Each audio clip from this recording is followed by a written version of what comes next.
back, everybody, to Rock Resurgence Radio. My name is Chad, the host, and I got a couple of fellows with me. If you've seen them before, my co-host is back. He's getting back in the business. Chris Berg here. I'm happy to be back for a guest appearance, for sure. For sure. And then all the way from Iowa, we got Jay, member of Stone Park Ritual. Kind of on a hiatus. He's working on some other things in the studio. Going to have something from him soon. Happy to have him on as well. I'm glad to be back, man. It's interesting not being a part of a big round table on here, but I'm looking forward to it. Yeah. It won't be your 3 or 4 hour episode or 4 hour shoot like sometimes we did. Yeah. I mean, without Brian, we might be missing the dick jokes, but that's all good. Yeah. Yep, for sure. So, yeah, well, anyways, let's get to it. Today's episode is about must-have albums. These are ones that need to be in your library. If they're not in your library, get them in your fucking library because they deserve to be there. And we're just going to go, Chris is going to start us off with his number 5. They're in no particular order because they're all must-haves, right? So they're all numbered. Yep. So he's going to start off with his first number 1. I did try to put them in some kind of order, but like you said, for sure, they're all must-haves. Doesn't really matter. You got to have them. Doesn't matter if you get this one first, second, third, fourth, fifth. Chad and I did this when I was your co-host, Bergie, not too long ago. Yep. We did 5 must-have albums, and mine were GNR, Appetite for Destruction, Rat, Out of the Cellar, Metallica, Master of Puppets, Motley Crue, Too Fast for Love, and Bon Jovi, Slippery When Wet. I did, for the most part, stay in my lane for the hair metal genre here. And I know we're going to have some stuff a little bit outside my wheelhouse for sure, so if I don't have something to say about a few albums, I apologize. But I want to start it off, and like I said, no particular order, but I did want to start off with this one first, because just a couple days ago we lost the lead singer of this band.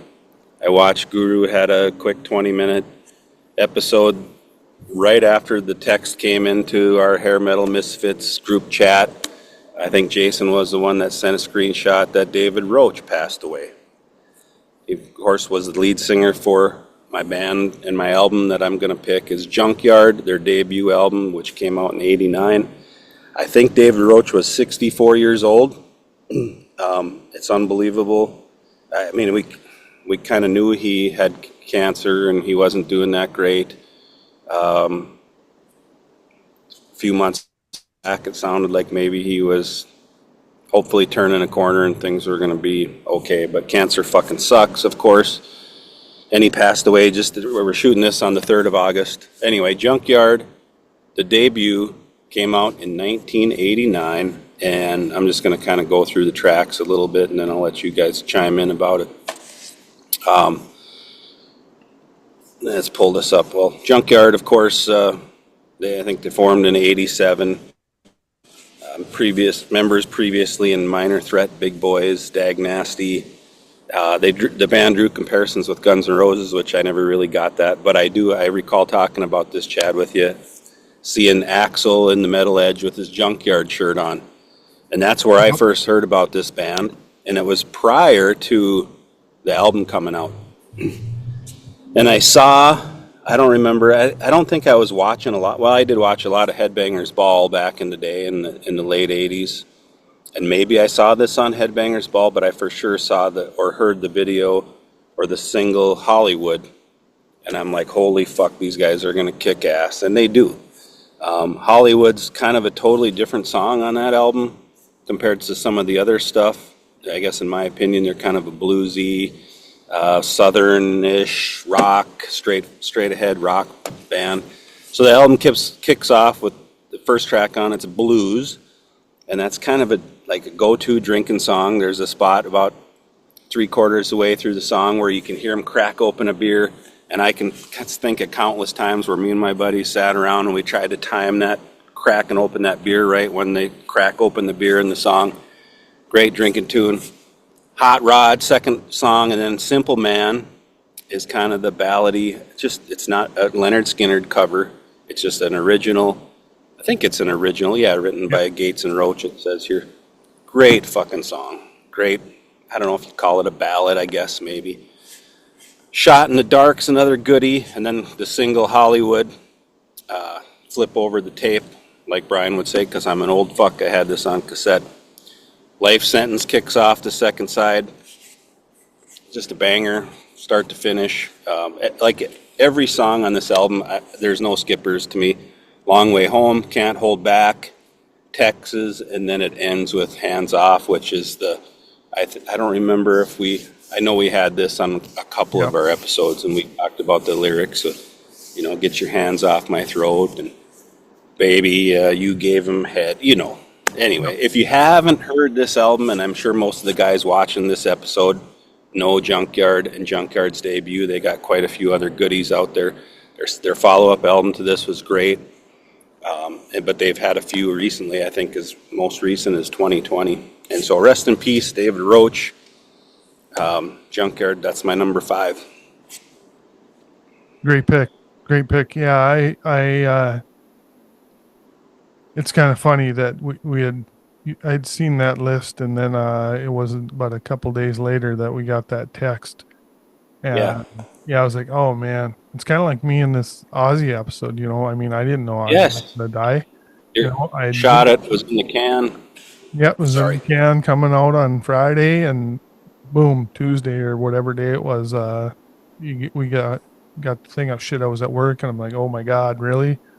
So yeah, it's just weird how life works. But yes, rest in peace. That sucks, and I really I got into the first 2, and then I kind of fell off the Junkyard train. But I know what they sound like, and I don't think I would have gone with Guns N' Roses comparison. I'm not saying that you did, but you heard. I read that off. Yeah. But I think closer maybe to Faster Pussycat, a little grimier. I watched one. I watched one of their videos last night, or maybe it was the night before. Shortly after I heard that he passed away. Wasn't it yesterday? No, yesterday. Day before. Yeah. Wait, no.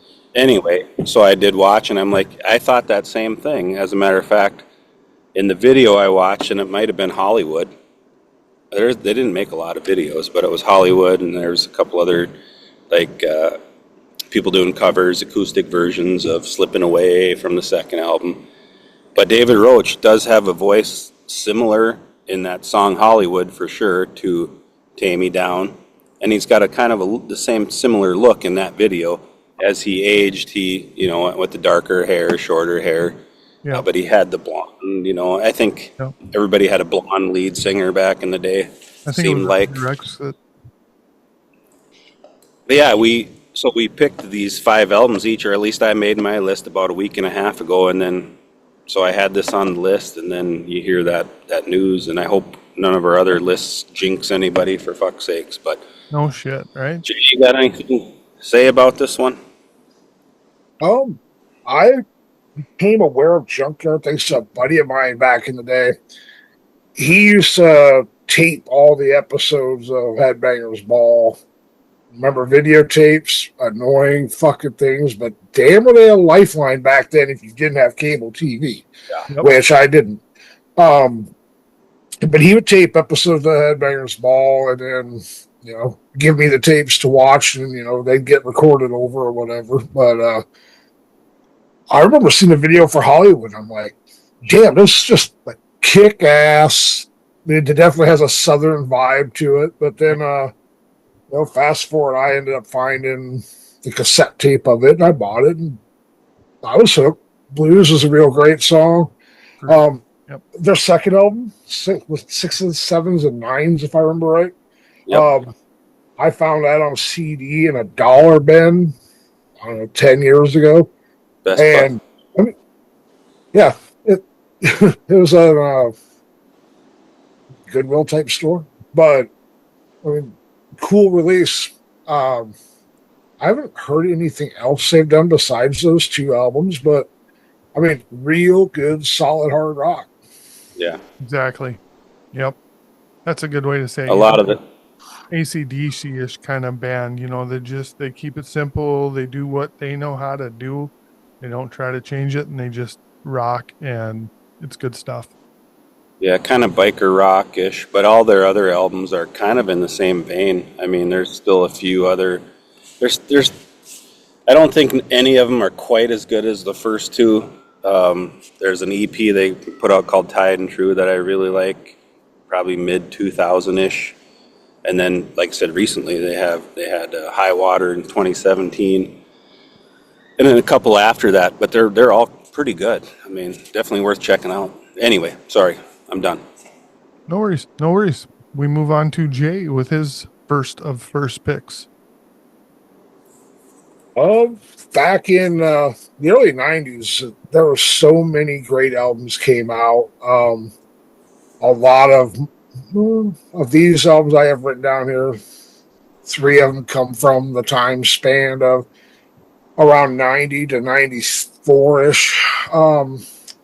This one, Wicked Sensation by Lynch Mob. Doc and loyalists would probably still cry in their fucking beer over George Lynch and Don Dokken partying back in the late 80s, but that gave birth to this beautiful album. And it's one of my desert island albums, if you will. There's not a bad song on it. It didn't do bad on the top 200 charts. I want to say it was somewhere just inside the top 50. I don't know what it ended up selling, but all the way from, Wicked Sensation was a hit. River of Love was a single.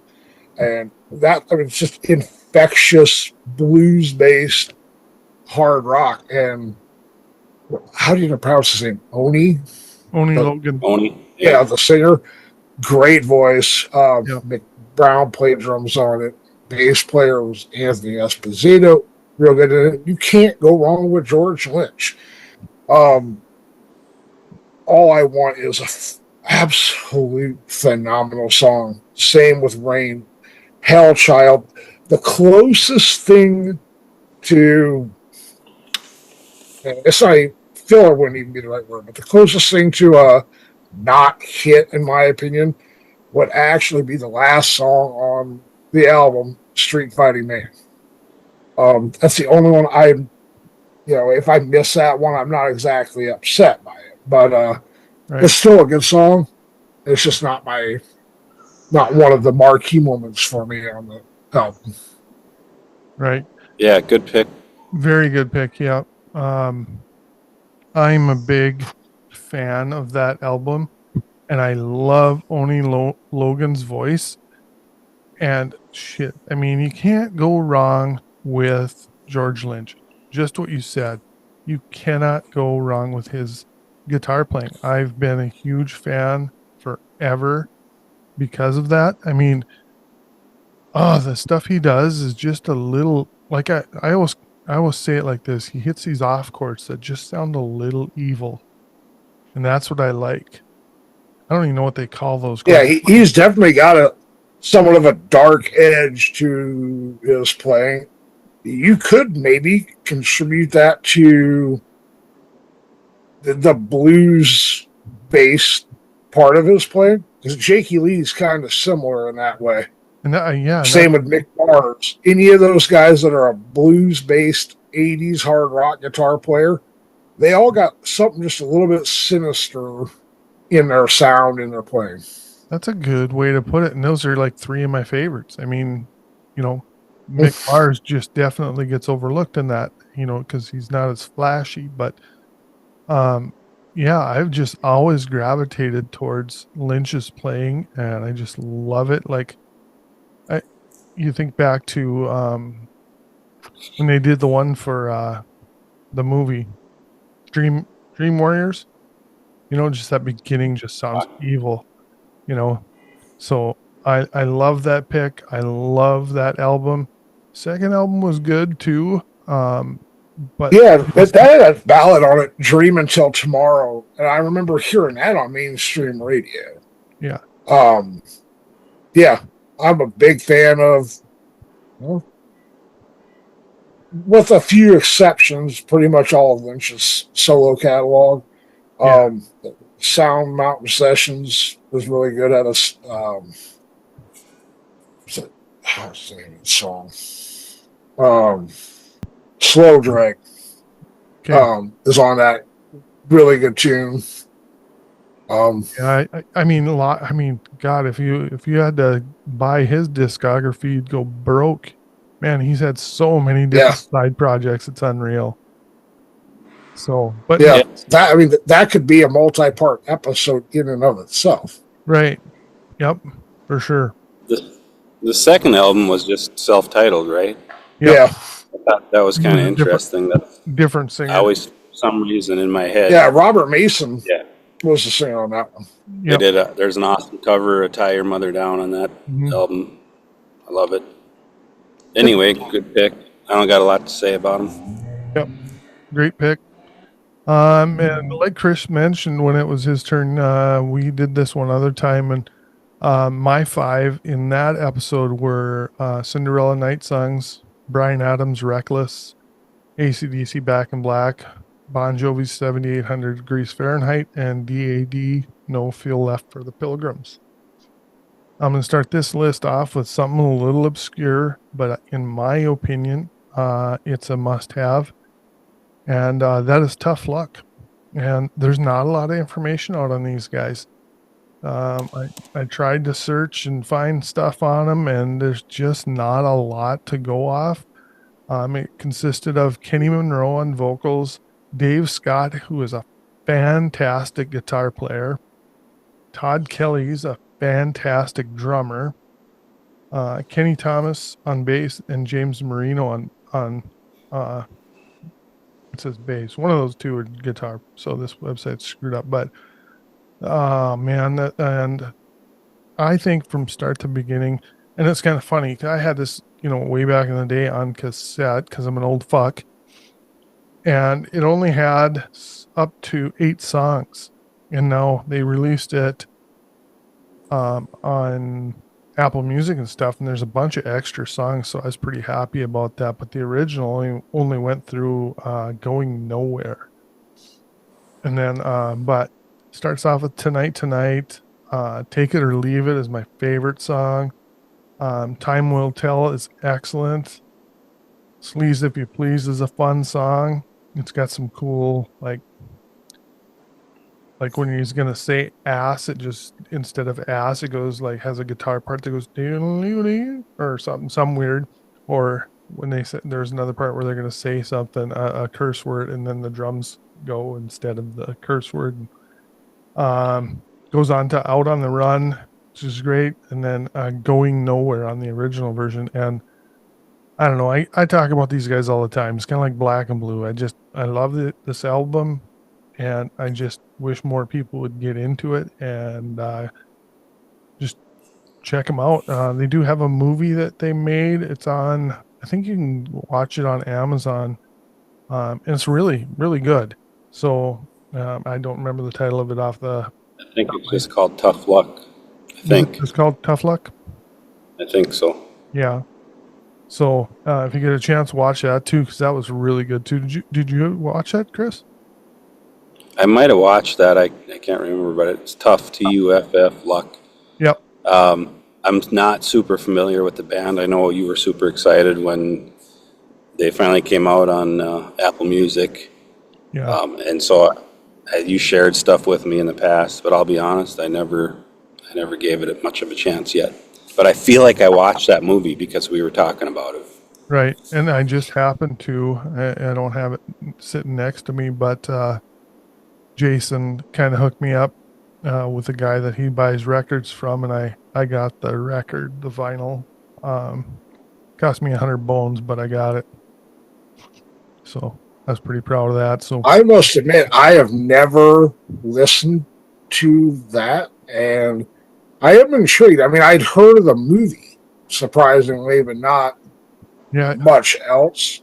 But yeah, it's on my list of things to check out. I'm gonna have to get to that. yeah, check it out. I mean, I used to think, and then I was just watching some stuff on YouTube of them live, And I was like, God damn it, these guys should have made it. I mean, they were like, they're from Florida and they were like all over huge in Florida, but they needed to move west, is what they needed to do to catch on, I think. And I think if they'd have done that, they would have stood a chance because I think their album came out in 86 or 87. So right in the heyday there. So that is my Yeah, first pick. So they had some tough luck. you did. They ran into some tough luck, is what they did. Yep. So good one there. I like that. We'll move back on to Chris with his second number one Oh pick. shit, it's my turn. All right. Yeah, so here's where I got. Well, I'm going to set this up a little bit. So 1999, we're 10 years after I graduated high school, a good 7 years after hair metal kind of died, for lack of a better way to put it. And a lot of garbage music. And then one day, and I swear I don't remember watching MTV, but I definitely remember seeing this on MTV, just flipping through the channels, and I see this skinny guy up there. It looks like he's singing about cocaine. And the song is Lit Up, Buck Cherry, and apparently Josh Todd's never done cocaine in his life. Super clean. That's the way I understand it anyway. But by looking at him, he looks like a junkie. And that song is so fucking catchy. This name of the song is Lit Up, but the album is Buck Cherry, the self-titled Buck Cherry. This is my number 4. Came out in, it says April 6th of 99, but I feel like it was about this time of the year. Yeah, the single came out in August of 99. So, There you go. gosh, I can't believe that was 26 years ago. But for me, this was like, man, there's some good rock and roll again all of a sudden. Yeah. After about, and there's a lot of good hair metal stuff and stuff I like in the mid 90s, but it was fewer and far between after about 89, 90, 91. And this just hit me like a sledgehammer in the face. Lit Up. All of the songs on it are good. Check Your Head, Dirty Mind, Lawless and Lulu's kind of a catchy sing-along type song. There's 12 songs on the album that I had. I'm looking at the track listing on Wikipedia, and they're talking about 2-disc set re-release in 2006. So I don't know a lot of the other. Well, I guess a lot of them are just like live versions, but there's a couple of songs I don't recognize on here. But Baby, just a slow groove. Drink the Water. For the Movies was a great fucking Oh song. yes, I can't believe I forgot that one. Good. Check Your Head. Did I say Check Your Head? Yep. Yeah. That's a great. Yep. Really good. Anyway, song.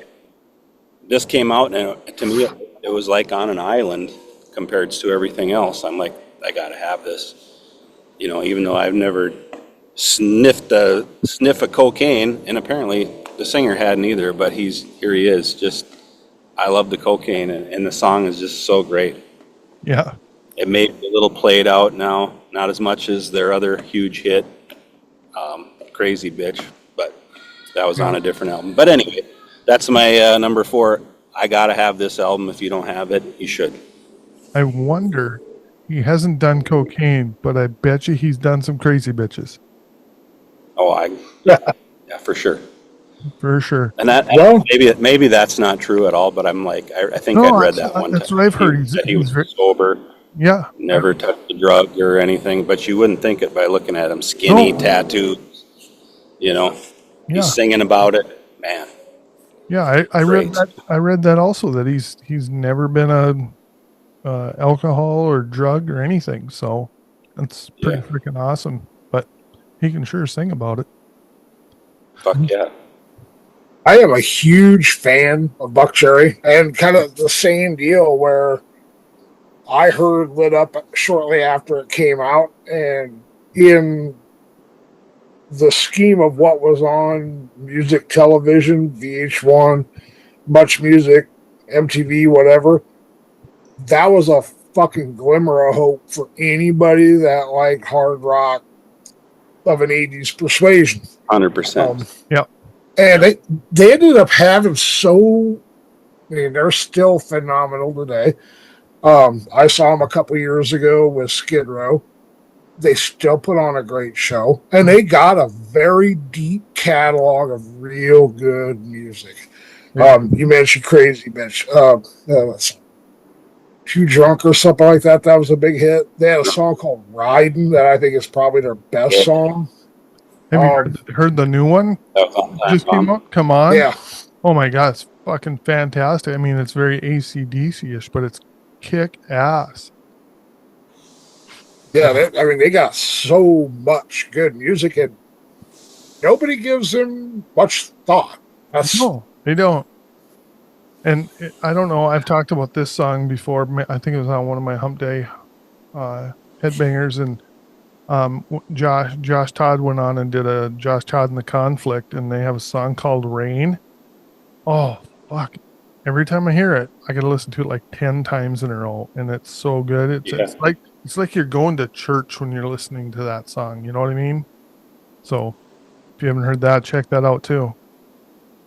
Great pick. Right on.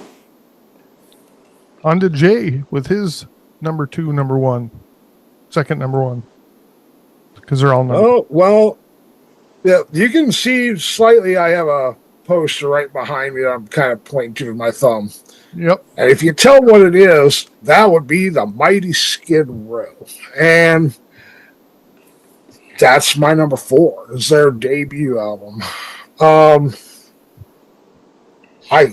had a good buddy back then who played me 18 in life, and fuck, it's like the sky opened up to me. Got the album, and this is another one of those albums where there is not a bad song on it. I want to say it went platinum 5 times, something like that. I know it was somewhere inside the top 10 on the Billboard 200. It's just pure attitude from the gutters of New Jersey. It's not the same. Well, on the West Coast, Guns N' Roses had their attitude, and they were really the only ones that did from the point of, say, maybe 83 up until 90, or at least in my opinion. But everything seemed a little darker, hungrier, and more aggressive on the East Coast. Not exactly sure why that is, but Skid Row personified it, especially as their career went on. But this first album, I challenge anybody to pick a bad song off it. Anything from Big Guns all the way to the end of Tornado is fucking solid gold at about 40 minutes. All right. Yeah, it peaked at number 6 on the Billboard charts. The album did. Yeah. Of the Skid Row catalog, I still think that's my favorite. I mean, a lot of people go to Slave to the Grind because it's heavier, and to me, the first album is what got me super hooked on those guys. Not a bad song, like you said. The fucking lyrics are insanely good and catchy and clever. And oh my God. And couple ballads that were awesome. I mean, I remember. Right. And if you look at any song on there, it has a very memorable guitar riff. I mean, let's just look at Big Guns, sake of argument. That little in the chorus is like a little backwards riff, right when the first line's over. Yep. Just something like that is just super simple and catchy. But I mean, most people don't pay attention to that. Right. Musicians do maybe, but I mean, just there's nothing about that album that I don't like. Me too. I mean, the tone of the guitars is great. Sebastian's voice is fucking amazing, and the guitar solos are fantastic. I mean, they were so memorable on almost every song. You can, I mean, to come up with those solos for those songs, and they're the ones that stick in your head, like "You Shook Me All Night Long" solo, or like Mhm. what's the uh, God damn it, the Poison song that I'm trying to think of off their first album. Oh, Jesus, come on. What's I their won't forget you. Dirty to me. Talk Dirty to Me? Yeah. Everybody, Yeah. when that solo comes, you can, everybody can hum it. That's the way it is on this Skid Row album. You get to the solo and you can sing along to the solo because everybody knows it. And it's just an iconic record. So great, great. Well, that and one other thing. Rachel Bowen is, I think he's underrated as a bass player, but he's one of the top of the genre to me. But Rob Afuso, nobody ever mentions that guy, and he hits like a fucking ton of bricks behind the drums. I mean, I So, remember watching the Oh Say Can You Scream home video and just watching him beat the shit out of those cans so made me a definite fan of his playing, more than I was from just listening to it. Insanely good drummer. it's Yeah. funny. It's funny that you'd said that, Jay, about hitting the drums hard. I just went to this the other night, and that guy hits harder than anybody I've ever seen. It's just fucking insane how hard he hits the drums. He lost his I thought drum that like about, 7 times. sorry. Go ahead. I was going to say, I thought the same thing about the guy that they had at, was it Slaughter? The guy hitting the drums at, Dalton Shane. Oh, you talking about the guy that was playing at Fargo? yeah, yeah. Oh, what the hell is that guy's Beat the name? fuck out of them drums. Yeah, Yeah. he had a hard act to follow. Was Dalton Yeah, Shane I had to look him playing? up. I can't remember his name off the top of my head, but he wasn't the original, of course, drummer, but man, he beat the crap out of them skins. Mm-hmm. It's fun to watch Yeah, he was a hell drummers of a good drummer. when they're like that. God dang it. It's fun to watch them when they're just hammering the shit out of those drums. Yeah. Oh, man. It was cool because Jeremy was there, and I'm just like, holy shit, this guy's insane. He goes, I know. So, yeah. But great pick with Skid Row. On to me with my second number one or number four, if you can track, doesn't matter. And I went to an album that I don't know. This album, when I first heard it, just fucking grabbed me like I hadn't been grabbed before by an album. It was sleazy, it was slimy, it was like right out of the gutter. And that's Faster Pussycat's debut. Oh my God. I listened to this album so many fucking times, the year it came out, which I believe it came out in what year? 87, I think. July 7th of 87. And we used to party up at the theater because my buddy owned the theater in this small town. And I mean, every weekend, boom. I think we listened to that all night. We didn't listen to anything else. And as a matter of fact, one night we got so drunk we tried to call the number that he says in Bathroom Wall. Could never get through, but from beginning to end, don't change that song. Awesome. Bathroom Wall, awesome. No Room for Emotion, awesome. Cat House, great.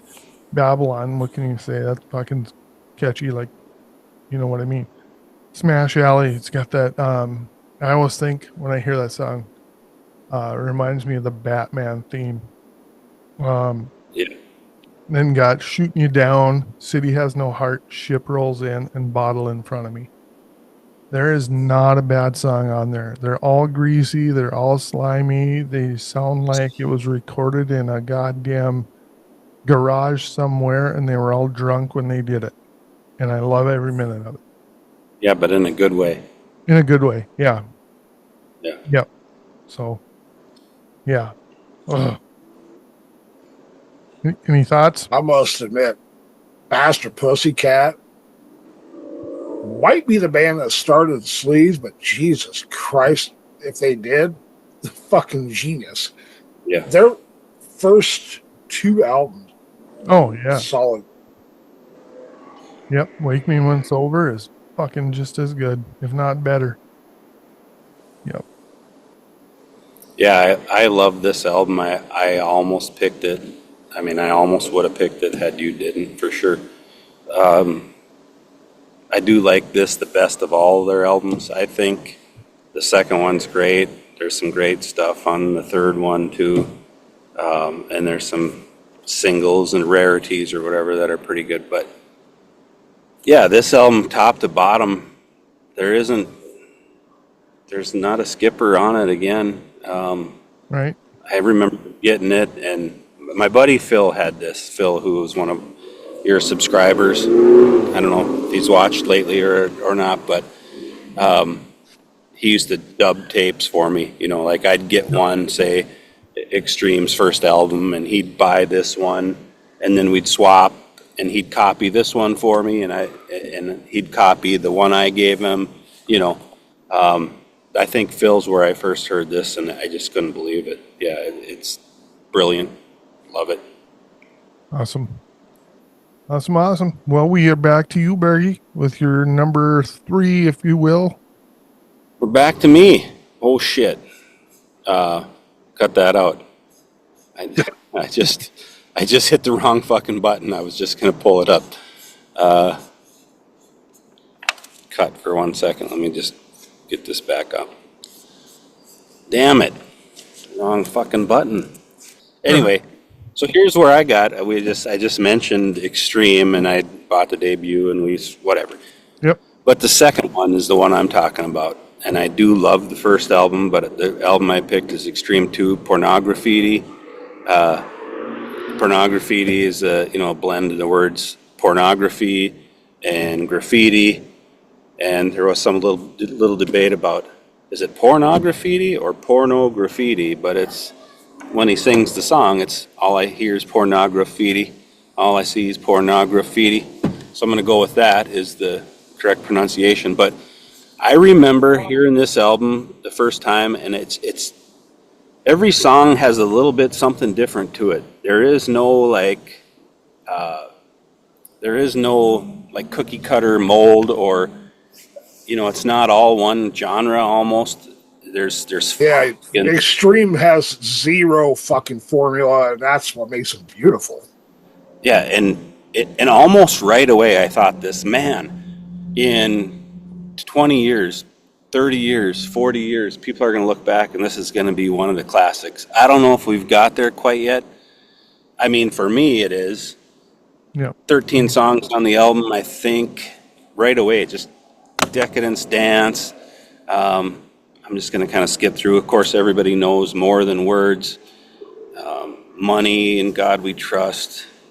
There's some Get the Funk Out. Susie. Yeah, Susie Wants Her All Day. What? Man, I love that tune. Me too. There's Wholehearted. And the answer is Sucker.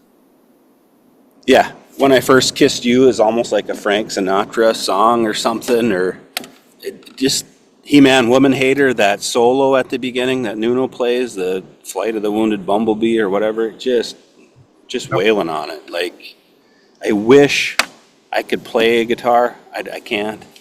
But guys like him and, Eddie Van Halen and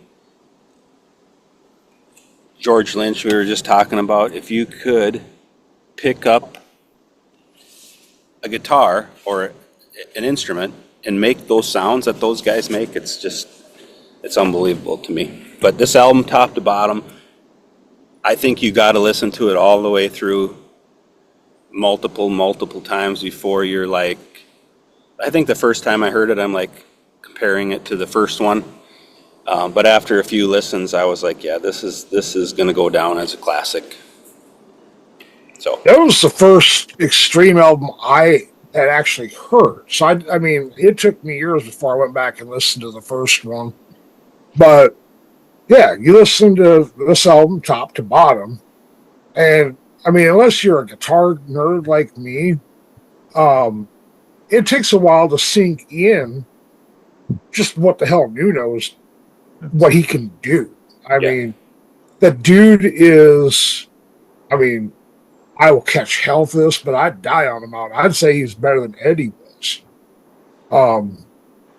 he's phenomenal. Yeah, I mean, it'd be a hell of a debate, but that's my opinion.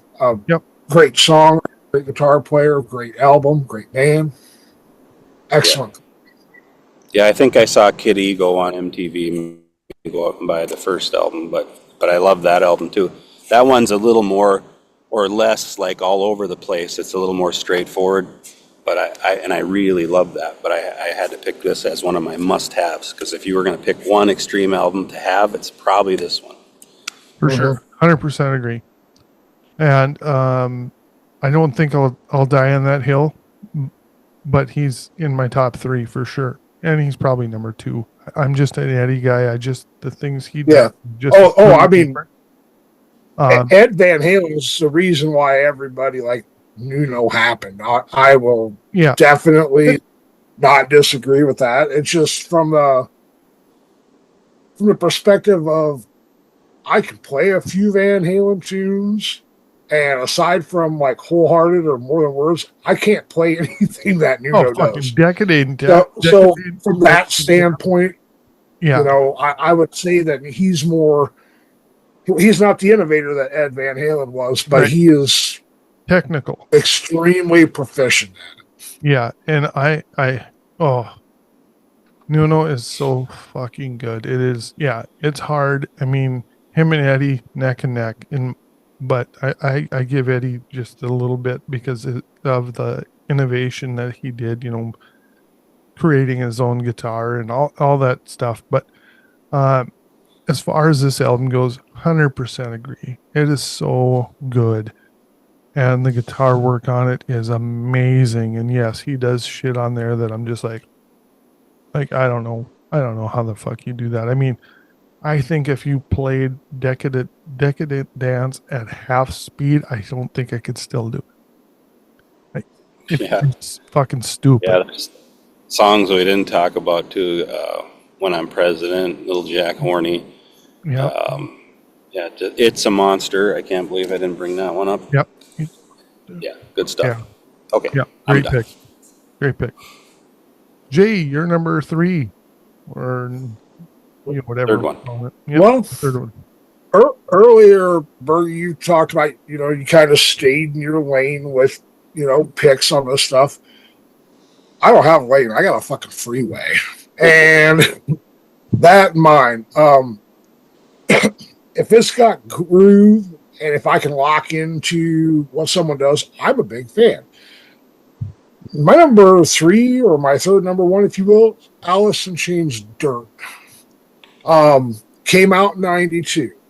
Before anybody wants to try to debate me on the fact that Alice in Chains is a grunge band, let me tell you to do a little digging, get into their past. They started life as a fucking hair metal band. Yep. There's not anything grunge about Alice in Chains at the point of Dirt. They are no different than what Pantera was, aside from a little slower and from the Northwest. But the same sludgy, doomy feeling that they have their music. A lot of people would agree with that. That album went platinum several times over. And most people probably didn't pay much attention to, what was going on when they recorded that album. They were doing that during the riots from Rodney King in LA. Wow. And I read a book, and it had a bunch of facts in it about Alice in Chains, shit I wouldn't have had a clue about. But there's so many great songs on there. It starts no better way than a kick in the ass like Them Bones. I mean, you have Down in a Hole is a fucking great song. Rooster stirred up a storm of shit with the t-shirt for that song. I remember kids getting kicked out of school for wearing it. I mean, that didn't happen wearing a Poison t-shirt. Angry Chair is a great song. Wood is a great song.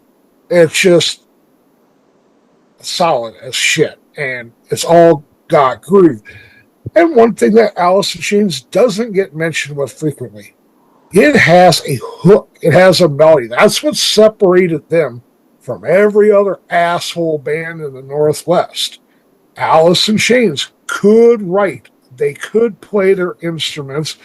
Did they have substance abuse problems? Of course they did. And they, with Lane Staley, Mike Starr, and Sean Kinney. But they are they are a legit hard rock and metal band. They always have been. They always will be. Very well said, Jay. I love that pick. My Alice in Chains pick would have been Facelift. I like that album. That's my favorite of theirs. I mean, Dirt is excellent, but I mean, the first one I heard was the first album, or Facelift, and there's just so many songs on there that I really like. I mean, all the ones you mentioned I really, really like, but for some reason there's just something about Facelift that I like. One of my favorites on that is the It Ain't Like That, where he strums that E chord backwards. God, I just Jerry Cantrell is he's a very good guitar player. I mean, we've touched on Ed Van Halen, but he was a friend of his. They opened for Van Halen, and they at one point, I know they opened for Poison on one tour at somewhere. I think it might have been their first CD, but yep. I remember seeing a picture of Poison and Alice in Chains on stage together jamming in Circus Magazine. Yeah, I remember seeing stuff like that as well. So I 100% agree with what you said. Yeah, they do have melody, and they do have hooks, and they do have a chorus that makes you want to shout. Like shout at the devil. I mean, so yeah, totally. To put them in the grunge category, I think we just put Nirvana in the grunge category and just shoot it and dead. And then because I like Soundgarden, I like STP, I like other bands that came out in that, what they consider grunge thing. So Yeah, I mean, Soundgarden, I mean, they're more like a couple generations removed of Black Sabbath I was than just they gonna are say that. anything else to me. Yep, I was just going to say that. They remind me more of Black Sabbath than Nirvana, for sure.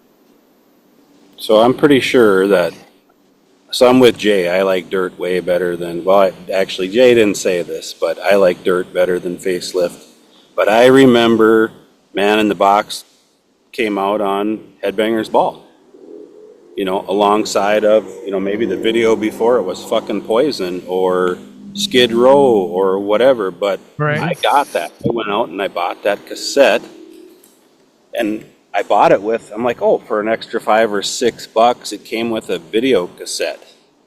And I don't remember if it was it was only like 3 songs, I think, on the video cassette, something like that. And it might have been just videos, Mm-hmm. or it might have been live performances, but Man in the Box. But Dirt, I just thought it was so much better. Like you said, Them Bones kicks it off. Rooster's an awesome tune. Wood. There's a couple other ones in there, but yeah, it's got melody, and yeah, I definitely feel like it does fit in kind of the grunge category for me, but like you said, Chad, I like some Soundgarden stuff. I used to not like Stone Temple Pilots, but I got into them after the fact a little bit, and I kind of dig them, Yeah. Anyway. Yeah. Yeah. There is one other little, I don't think it's a very remembered fact about Dirt. There's a song on it that inspired a band name, Godsmack. Yep. Oh yeah. Yep. I was just thinking about that the other day. Because I saw that, and then I went, oh shit, is that where they got their name? And I didn't read it anywhere. I seen that title, and I went, oh yeah, I wonder if that's what. But it's funny you say that, because it was like couple days ago I noticed that. Yeah, I remember reading where Soliana mentioned that's where they got the name from. Oh, cool. Cool. Anyways, we are on to my third number one. And I did an episode on this a while, just not terribly long ago, and I figured why not talk about it more, because it's fucking that good. And it's Dirty Looks Cool from The Wire. And I think most people that listen to this station know this album and love this album and know that it needs to be in your fucking library, because it really does. There's not a bad song on it. Really, there isn't. And the guitar, I mean, if you like AC/DC kind of riff stuff, everybody tries to pigeonhole everybody into an AC/DC sound, right? And I do think the riffs kind of sound like it. But the more you listen to Dirty Looks, the more distinct the sound. And I think you can, I mean, if you played them side by side, you'd be able to tell. Henrik's voice is way different than either Bond's or Brian's. And there's just, I mean, yeah, there's tinges here and there, but I just, after being a fan for so long, I don't hear the AC/DC as much. Like when I first heard it, yeah, I kind of went, yeah, kind of AC/DC-ish, but that's what the person who told me about it called it. So I think that got stuck in my head, but I can definitely hear the difference the longer I listen to them. And this thing is an absolute gem. Favorite songs, probably, well, fuck, they're all my favorites. Cool from The Wire, It's Not the Way You Rock, Can't Take My Eyes Off of You, Old Ruby, No Brains Child, Put a Spell on You. Yeah, that's enough. The rest are good too, but those are my top 5 or 6 or whatever I named off. I didn't know anything about that band until about 5 years ago. Oh, I went down a rabbit hole of videos on YouTube, and I don't remember what caught my ear, but I was just background music, right? And I'm like, what the fuck is this? And I started paying attention and digging in a little bit. And you're right, there's not a bad fucking song anywhere on that album. no. They also went on. Yeah, Go ahead. I was just going to say I'm going to keep it short for me because I'm not as familiar as I should be. It's only in the last, I probably only know 2 or 3 songs on this whole album. Jesus I have it in my library. I know you fucking love them. I just heard Jason McMaster's interview with Guru, and they were talking up Dirty Looks so much, and of course, it got my juices flowing for it. It'll be one of the next few in my playlist or in my queue, but Yep. so For sure, you gotta make it easy. I don't have a lot to say about it. Yeah, for sure. This album, for sure. Turn of the Screw. I mean, then there's others. Blue Tequila, 5 Easy Pieces. That's the one. That's really good. God, they're just fantastic. So yeah, you definitely got to check them out. And then Henrik went off and did a thing called Rumble Dog, which basically sounds exactly like Dirty Looks. So if you ever find that out there, it's pretty hard to find. I think I had it on cassette and I haven't been able to find it since, or I haven't really looked real hard for it, but so definitely got some good stuff out there. And we are on to Mr. Chris. Yes, and I'm embarrassed about my lack of knowledge on Dirty Looks, but definitely going to check them out. Yeah, well, next time. I think Dirty Looks may be, for me, like this next band that I'm going to pick is kind of for you. But this is one of my, well, obviously it's one of my favorite albums of all time. It's in my 5 must-haves. Somebody mentioned earlier Desert Island albums. And I think when Chad and I first did an episode like this, we talked about calling it Desert Island albums. But the album is No Respect from Vain. 12 songs. I think 12 songs on that album. I gotta look real quick. Maybe it's just 11. No, it's 12. Anyway, there, not a one of them will I ever skip. As a matter of fact, the last time I listened to this album, I think I was riding the Peloton, and I put this in, and let's see, how long is the album? The songs are fairly short, so 12 songs. I'm just gonna guess it's probably 40 minutes. it's 45, 40 minutes maybe. But as soon as I got done listening to it, I listened to it again. That's just how much I love it. There's so many little nuances in it. I know that Davey's voice isn't for everybody, but for me, he is that voice is like hair metal or sleaze, or I don't know. It's something different for sure, and I think maybe that's one of the things that I love about it. I got to look at the tracks on here: Secrets, Beat the Bullet, Who's Watching You, 1,000 Degrees, Aces, Smoke and Shadows, No Respect, Laws Against Love, Down for the Third Time, Icy, Without You, and it ends with Ready. And by the time Ready comes on, I'm ready to listen to it again. Every song on it smokes. I love this album so much. Great pick. Well, it's an album, and I'm really not that familiar with. I've heard a couple tracks, and I liked what I heard. I just, for some reason, have never dug further into it. Yeah. That's on my list of things to do someday. Yeah, that's kind of like me and Dirty Looks, but And I I've told Chris this before. I don't get it. But you'll be proud of me, Chris. I had to go down to Bismarck to get a shot in my back here a couple weeks ago. And Yeah. I listened to Vane the whole way. So an hour and a half straight of Vane. And I'll be happy to announce that it's growing on me.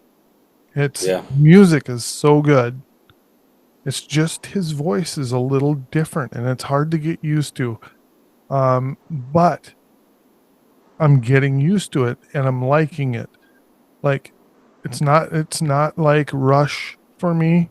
Like Rush, Yes. fucking nails on a Yeah, for fucking sure. chalkboard. I cannot fucking stand Rush. I'm sorry to all you Canadians who love Rush.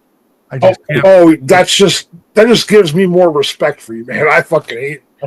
I fucking hate him. I can't. My wife knows that. That's my number one nails on a chalkboard fucking band. It comes on the radio. It is instantly turned off or turned to another station. I just can't fucking do it. But happy to announce that Vane is gaining some traction with me, and I look forward to listening to more because I really, that hour and a half, and I'm going to Montana to visit my brother here this Wednesday. I leave, and I'm gonna be listening to some more of it on the way. So Yeah, I totally get it about his voice but that's one of the things that draws me to it. It's a little different. There's some nuances and things in his voice that are, yeah, okay, I kind of can see that's kind of an annoying sound that he makes here or whatever, but yeah, to me it's just rock and roll, and I love it. Like, this is for sure second time we did 5 must-have albums, and this is firmly in my top 10 favorite albums of all time, for sure. right. So, And now that we're talking kind of voices, my first pick, Tough Luck. When you listen to it, you're gonna go, I'm not real crazy about the singer, because he doesn't have a super strong, like, oh my god voice. But I kind of put it in context of like Davy Vane. It's different. It's not Sebastian Bach who can fucking, or yeah, Jimmy Lane who can sing like a motherfucker, or Jeff Tate, or you know, the big names, Sammy Hagar's, the guys that just could sing the phone book and it would sound fucking good, right?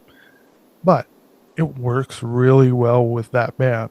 And I think that's kind of the way it is with Davey Vane. He yeah. works, his voice fits that band, and it sounds good with that music behind it. So No, I lost track. All Where right. the fuck I'm at. Oh yeah, it was Chris. Jay. Number 2. Now we Yeah. got to go to Jay. Number 2. Over. Oh, well, my number 2 is another one of those heavier bands, Pantera. Vulgar Display of Power, 2-time platinum masterpiece of about 53 minutes long, 11 tracks to kick your fucking ass with. I I can't say enough good shit about Pantera. I just can't. I mean, they started, different singer back in the 80s. Hair, the hairiest of the hair bands, if you've ever seen pictures from back then. And then they just transformed over time. And when they got Phil Anselmo, then it just got heavier. I mean, a case could be made that, Cowboys from Hell might be their masterpiece. I think it's vulgar. It starts with Mouth for War. And that song is awesome. A New Level, Walk, fucking Hostile. This Love is hauntingly beautiful, man. It's just Dime's riffs, Rex's bass playing, Phil's vocals, and Vinnie Paul is a goddamn beast. I mean, you just can't go wrong with Pantera, and you definitely can't go wrong with anything on that album. Fucking A, buddy. I'll tell everybody, like, when I seen your list, I just kind of got a stiffy. I was just like, fuck. I gotta put some of my shit, my heavier shit. I'm trying to cater to this hair metal thing, and I'm like, God damn it, yes, Pantera, fuck yeah. Right. I mean, hair metal may have brought me to the party, but it ain't the only woman I've ever danced with. I mean, very well said. When it comes to music, I mean, I'm as big a fan of Bryan Adams as I am of Slayer.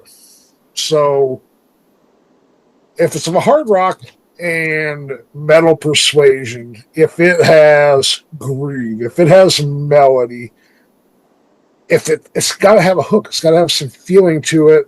And Pantera's heavy as shit, and they have every fucking bit of the same characteristics that made anything on the charts that's of a lighter persuasion. I mean, it's all the same.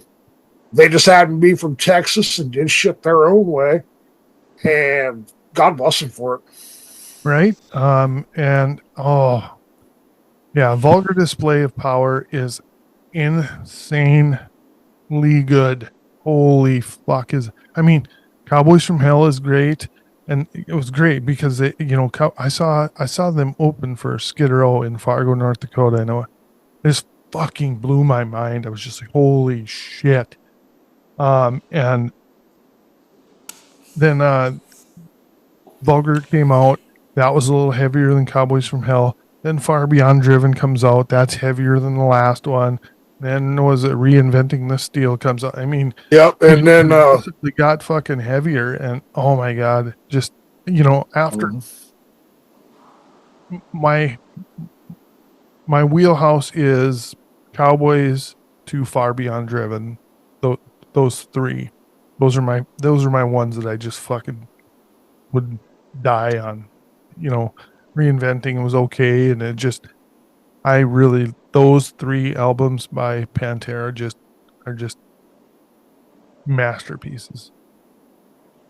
Right. Ironically, my favorite Pantera song is not on this album. It's Revolution Is My Name. Oh, that's a good thing, right? Speaking of songs that aren't on this album, this is also the same album that Piss was supposed to have been on. If you've ever heard that on the reissue. I missed an album though. Catchy shit. Yeah. I know they kind of recycled part of the song into a different tune at one point. But check it out if you haven't heard it. I haven't, and I will. Yeah, I'm gonna have to bow out on Pantera. I know I have very much respect for them, and the way you guys talk about this album and even the other 2 or 3 Pantera albums that you guys are talking about. I should probably give it a chance. You should probably start with Cowboys, though. Yeah. Yep. If you start with Cowboys, and I mean the song Cemetery Gates, start there. If you want something a little bit more groove heavy, start with the title track, Cowboys in Hell. Yep. And if you want to beat the dog piss out of somebody, start with Domination. I was just gonna say that's the 3 songs I would have said. They got something to have all your bases covered. Yep. Yeah. Gotta love those boys. Yep. Yeah, for me, them and like you mentioned, Slayer. Slayer and I got into. Yeah, me neither. And another one that when I hear them, I'm like, God, what the fuck are they called? What's the Tom Morello, Rage Against the Machine? Just doesn't do it for me. I fucking love those guys. But I wouldn't give them a chance as far as I'm concerned, just based on the few songs that I've heard. But Pantera, I would dive into and see if I could get it in here.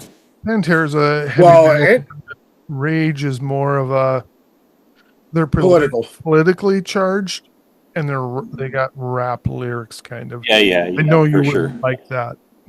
And I hate politics and music, really do. Yep. Yeah. Pantera is charged by alcohol and weed. And really, if you get the opportunity to see the revival that they have currently live, it'll send chills down your fucking spine. Zach Wilde and Charlie Benante, you couldn't pick better guys to pay tribute to Dimebag Darrell and Vinnie Paul than them two. That's awesome. There's just no question in my mind. I want to see that. Man, do you know if they're coming up anytime soon? Are they were opening for Metallica at one point? I know that they postponed some dates when Ozzy passed away. Okay. I saw that lineup last year with Lamb of God. I mean, it's just stellar. Awesome. I've only seen them the one time. I think it was only the one time. Yeah. Just the one time when they opened for Skid Row. And that was fucking insane. So great pick. And it's on to me. And I'm going to pick another kind of obscure band that not a lot of people get. And I'm going to go so far as to say, if you like this band, the people that I know, like our podcast group, like the other albums more for some reason, and I don't. I love this debut album, and the band is Icon.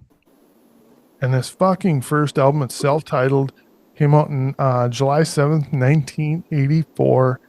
This fucker rocks hard for 1984. You got Stephen Clifford on vocals, John Aquilino, I can never say his name. Guitars, Dan Wexler on guitars, Tracy Wallach on bass, and Pat Dixon on drums.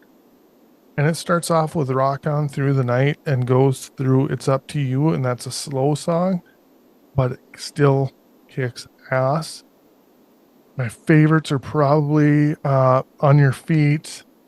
God, it's hard to pick favorites. Under My Gun, Rock and Roll Maniac, I'm Alive, I just named off the whole album, so fuck it. It's all my favorite. So this is another one of those that you can now find on Apple Music, and you should fucking check it out. If you haven't checked it out, it's just. Have you checked this out, Jay? By chance? I have. Yeah. I dig it. I mean, the guitar. I really appreciate. I really appreciate the guitar work. It's just fucking. Yeah. I'm a sucker for a good riff and a good tone, and we got that all with that. Yeah, for sure. And Chris, you probably haven't checked it out much, but you really should if you haven't. This is another one you tried to get me into, and I listened to this album for sure, and it's catchy, but I just never got past one listen to it, maybe, and that's all. Yeah. You gotta give her a couple more. Yeah, there's so much good stuff. I know that's I say that. And there's so many things that I have heard from other people. Like, And I always say, I'm going to check it out. I'm going to check it out. And I never fucking do because there's so much shit. It's unbelievable. And then you'll be, That's one thing that with this genre, hard rock, heavy metal, yeah, we'll never be done checking out shit we haven't heard. it, it, it's crazy. You know, you would think, I was just thinking this, I went to my, like a reunion here last night and 3 people out of 14 in my class showed up. But I ran into a buddy and something came up and I started to, I told him that I went to the Blackstone Cherry and said, you should have gone to this. It was fucking like, I said, top 5 concerts. They were so fucking good live. And then I talked to about the opener. It was Tim Montana, kind of a country, kind of a rock country, but his fucking new album is like straight up rock. And I said, you got to check him out. And he goes, dude, you just listen to too much shit. He goes, the only time I ever hear new shit is from you. And I'm like, I can't help it. It's like a drug, you know. I want more. I want more. I want more. You know, it's all the time, and I'm always like, I'll be scrolling Facebook, and now they've got it. You know, there's all of a sudden this, hey, do you like AC/DC? Boom, check these guys out, and then fucking you play their video, and like, fuck, that's good too. And then there's another band you got to go check out, and it's rock and roll is not fucking dead, and for another fact, are the fans of this music, all of us, all of our podcast group, all of the fucking subscribers, we're very, very fucking passionate. And I don't think there's another genre out there that has this kind of fan base that is just will follow you to the ends of the fucking earth and listen to your shit until we're dead. It's just crazy. Sorry. Kind of I couldn't agree more. But I don't even know what I was talking about. Oh, Icon. Check it out. Debut album came out in 1984. Killer shit. Bergie, your last one. We made it to the number ones, and it's a good thing because it's getting dark out, and I can hear the races and they're a few miles away, but you can hear them loud race cars going. So if my audio sucks, I apologize. Anyway, my number one. So in 1986, an album came out called "Look What the Cat Dragged In," and to me, that was almost like the birth of hair metal. I know that there was hair metal before that, but they really were over the top. I mean, the album cover, they had a Kiss-esque vibe to the album cover, and they all looked like fucking women. Then they followed that up with "Open Up and Say Ah." But the album that I got is the third album, is Flesh and Blood, that came out in 86, 88, and this came out in 90. 14 songs on it, and I think they just really matured on this, even though they got one of the more poppy, goofy songs with Unskinny Bop on there. And that's a great tune too, so I'm not going to try to like piss on it or anything. But the rest of the album, it's just killer top to bottom. I mean, it starts off with kind of weird with the Strange Days of Uncle Jack, but when it kicks into Valley of Lost Souls, I kind of feel like that's the opener to the album, and that song just rips. Okay. The guys, Brett Michaels, CeCe DeVille, Bobby Dahl, Ricky Rocket, they always got a lot of shit for, those guys are just all pretty boys and they got no chops and they're not musicians, and they were almost like they get a bad rep of being, at that time especially, of being posers or almost like a boy band of hair metal that got put together. But they can play. Let It Play, Life Goes On, Ride the Wind is on there. That's a great song. I like Don't Give Up an Inch. Something to Believe In is a great ballad. Some might argue that's their best ballad. I don't think I would, but it's up there, and they had some huge ballads. Ball and Chain, Life Loves a Tragedy is a great song, and I even like Poor Boy Blues at the end. But Poison, I didn't have a Poison record the first time we went around this. I had to have a Poison record in my must-have albums, and this is probably my favorite of all of them. So I wanted to pick this as my number one must-have album for this go-round. Awesome pick. And it's funny, we ranked them. And I remember doing it and adding up the scores, and because I would do each song, and I'd give it a 1 to 10, 1 to 10 or whatever. And Yeah. this was the highest scoring album in my rankings, but I didn't classify it as my number one, but it could very well be. I liked it way more than I was expecting to like it when I re-listened to it. And I just went, holy shit, this album is so freaking good. And you're 100% right. And Something to Believe In is right behind Every Rose as far as their best ballad. Yeah. Great pick.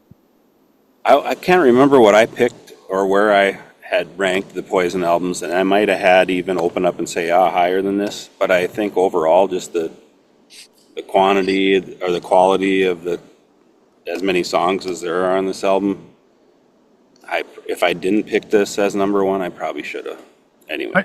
I kind of feel the same way, and I did the same thing. I think I had open up and say as the favorite, and I think I had this album in third, but it should have probably been first because like you were talking about, and I remember talking about it when we were ranking it. They matured on this album, other than on Skinny Bop, but the rest of the writing got better, the music got better. It just overall a better band on this album. So it's ironic that you had this album on your list because it touches on a video I did with Brian and Jay Snowden about guitar riffs. And Unskinny Bop was on my list. Okay, lyrically that song has not aged well, but that is one catchy riff. And CC DeVille, I said it to those guys, I'll repeat it now. CC DeVille is criminally underrated. Yep. He writes some extremely memorable and catchy riffs. He is a great songwriter, and he is underrated as fuck as a guitarist.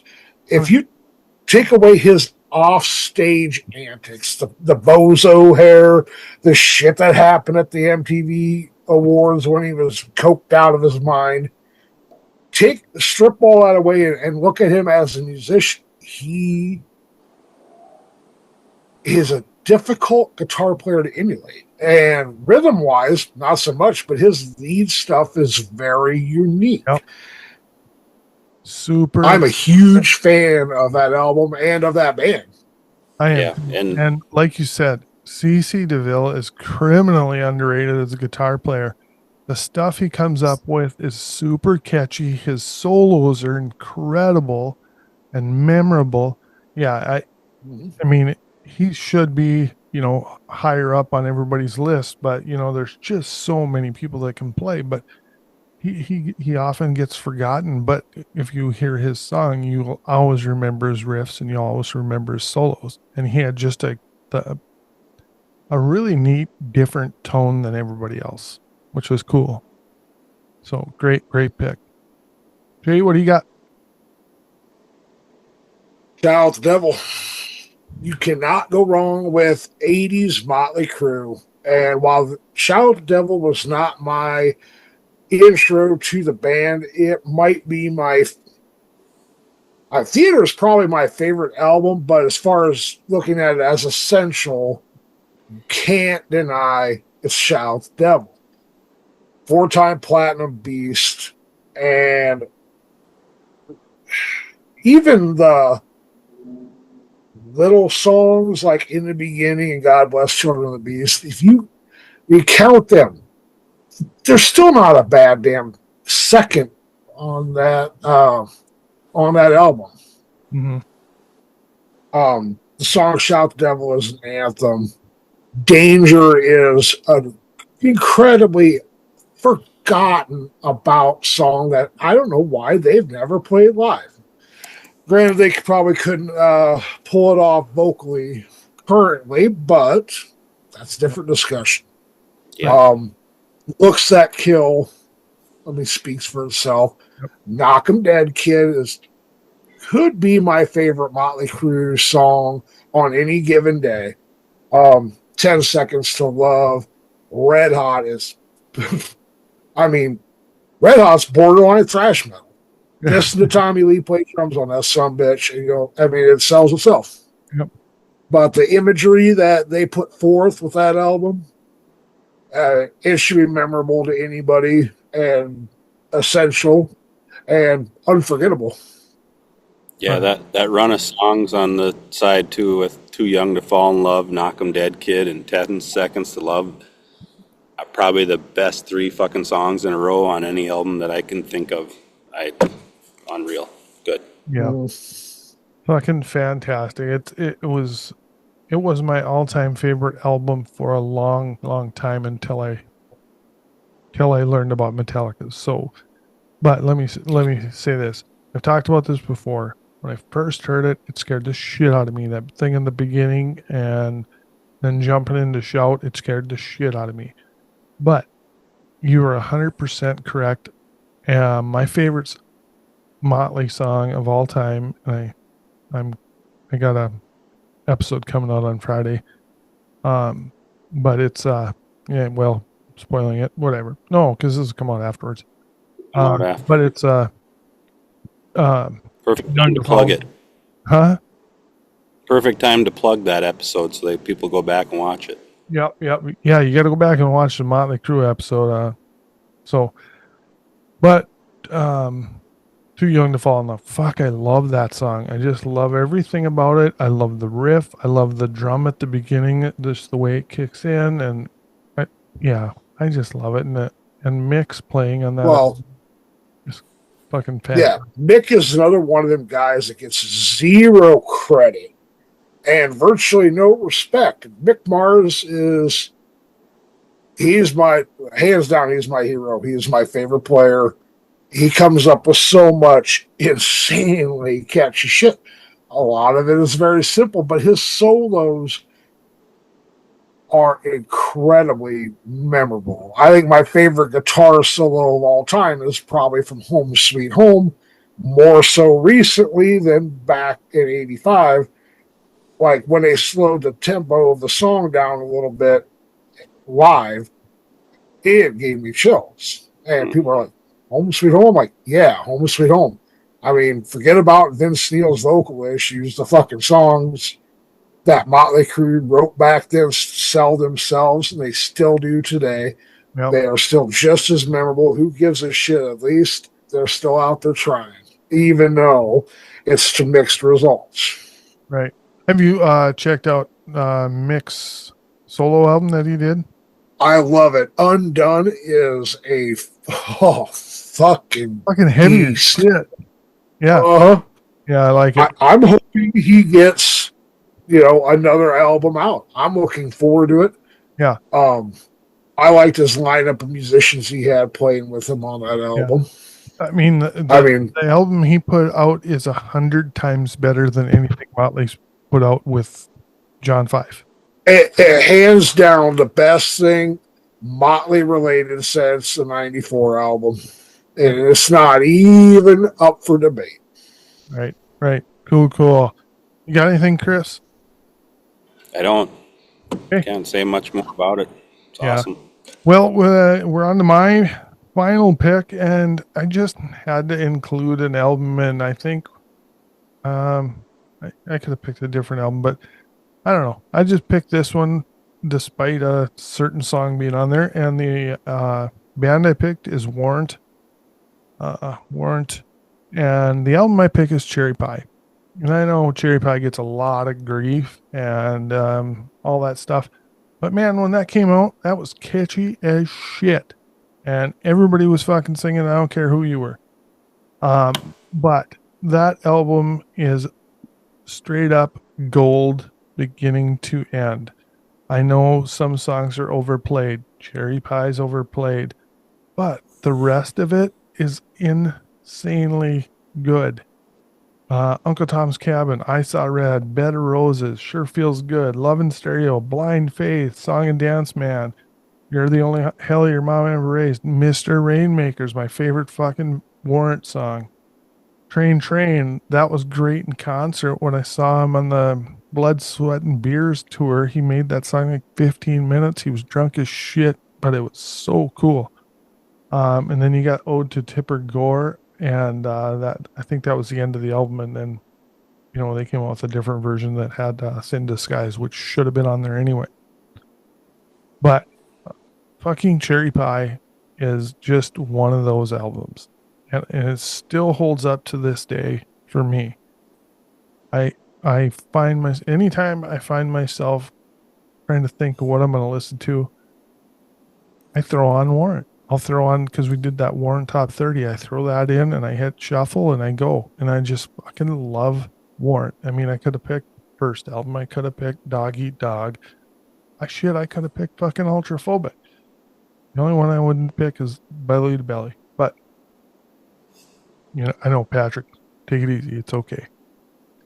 But I had to have a Warrant album. And I think, there's Warrant is so respected in our group that everybody knows. They're in our group. I would say they're the number one talked about, number one respected hair band between all of us. I think we would all agree to that, and that's why they had to be on the list. Yeah, I love the album.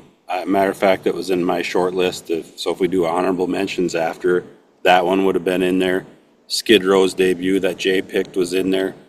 Other than the fact that, the whole thing with Janie saying, Cherry Pie guy, I could shoot myself in the head for writing that song.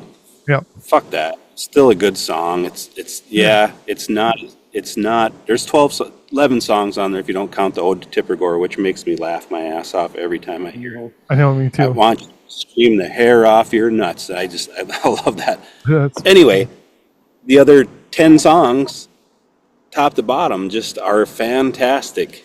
And Uncle Tom's Cabin, I Saw Red, Blind Faith, oh man, just Mr. Rainmaker, that making our Warrant playlist, that was pretty high up, number 2 or 3 for sure. Speaking of, I just want to thank you guys were you on the Van Halen episode, Jay? No. No, but those guys, that playlist, I've listened to that thing several times through. Did you watch their Van Halen show? Yeah. I have. I'm a huge fan of the Hagar era. So Yeah. I am too. Yeah. Off topic, but I had to just bring it up. But Yeah. anyway, great album, Jay. yeah, you can't really go wrong with anything on Cherry Pie. I know the title track gets some grief still. Lyrically, I get it. I mean, at our ages, we should all kind of just let the lyrics of that be where we found it back in the day. But musically, the song is catchy.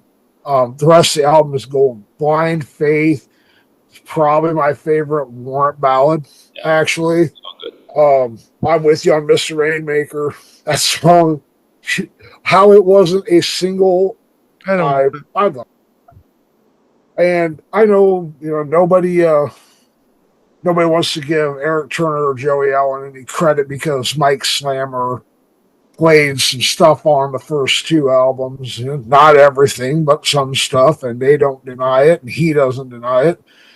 But it doesn't change the fact that those guys are great fucking guitar players, and they have proven it ever since then. Exactly. I really, really enjoy Warrant as a whole, aside from Belly to Belly. I can't say that ranks anywhere other than last place on my list of their albums. But yeah, Cherry Pie is just, if you listen to Uncle Tom's Cabin and it doesn't make you start handbanging, you're listening to the wrong fucking genre of music. Right. Yeah. Well, I think we had some very good picks, And I think we all have enough to probably do this again. So, Easily. If we don't do, what do you call it? Honorable mentions. Yeah, I got enough for sure, but yeah. We'll just leave it at this, because then save your shit. We'll do another one of these, and we'll give you another 15 albums that should be, if they're not already, be in your fucking CD case or on your fucking phone or however you listen to your music, but listen to it, because it is just good soul music, good for your soul. So, like, subscribe, do all that shit, whatever you want to do. At this point, I don't really care. No, I do, but I don't. Anyways, I want to thank you guys for being on. It was great having Chris back on. I miss the old 1-2 punch, but it is what it is. Jay, I appreciate you coming on. It's always fun having you on, and you always bring a good. My pleasure, man. You always have a different take on things, and I like it. So we'll definitely do it again. good seeing you, Jay. Yeah. Sorry. Yep. Good seeing you, Jay. Chad, of course. Likewise. The bats are going to start flying around out here, and I'm petrified, so it's time to go. All right. Well, that wraps up another episode of Rock Resurgence Radio. Thanks for being part of the resurgence and keeping the flame burning. I love sharing this music with you. Let me know what you want to hear. Until next time, stay connected, passionate, and keep rock and roll dream alive. We'll see you next time. Thanks, guys. Thank you so much for joining us today. We really hope you enjoyed our content. If you did, please like, subscribe, share, tell your friends. We'd greatly appreciate it. Links to everything we discussed will be included in episode notes. Feel free to check those out as well. Until next time, stay golden, Pony Boy, and rock on.